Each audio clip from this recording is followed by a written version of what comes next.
by Southwest Interactive Conference brings together cutting-edge technologies and top-notch reporters and bloggers in the industry to discuss the future of emerging technologies.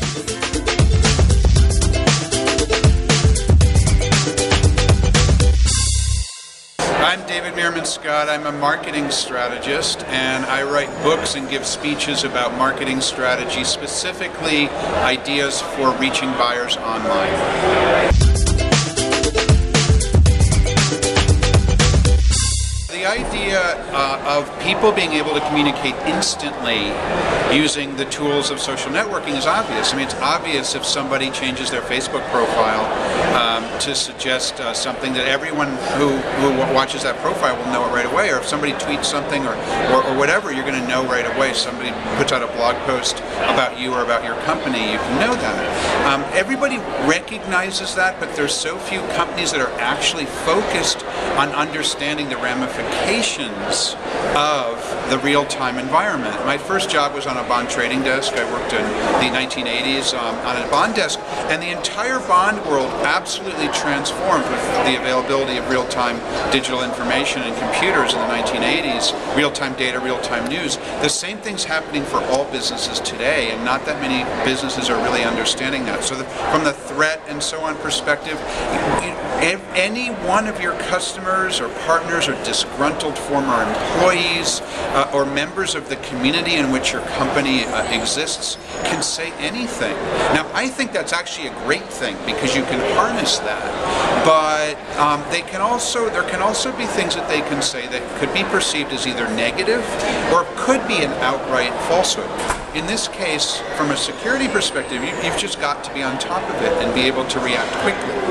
And you've got to be able to react in the same medium. If somebody says something about you on a video, you should respond by video. If somebody says something about you on a blog, you should comment on that blog.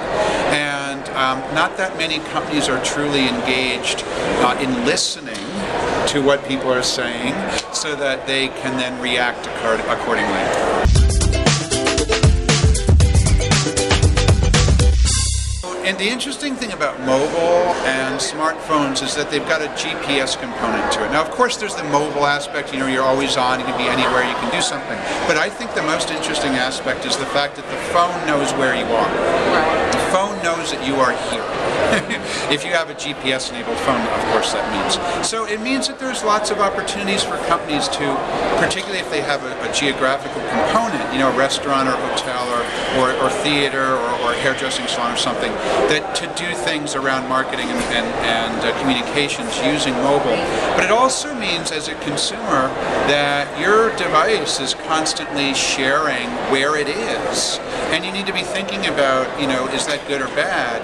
And for the most part, it's good. I mean, the idea of being able to know where you are and having companies be able to know if you've given them permission of where you are, I think ultimately is a really good thing. But as we go through the revolution of how these devices are changing, people kind of get a little bit wiggy. I mean, I don't know if you guys remember when caller ID first started to appear, and people were a little nervous about, oh my God, caller ID and its invasion of privacy and all that. Well, now we don't even think about caller ID anymore. So as these mobile GPS-enabled devices come to the forefront, yeah, we're gonna debate what is and what isn't good policy. But remember, as you go through a revolution, there's always going to be people who don't like the idea of the revolution. Well, that's fine. They can live off the grid. They don't need to have a mobile phone. But those of us who do need to recognize that this is a way we're changing our lifestyle. It has really great points, and there are some points that are issues. You know, you don't want to know where when you don't want people to know where you are,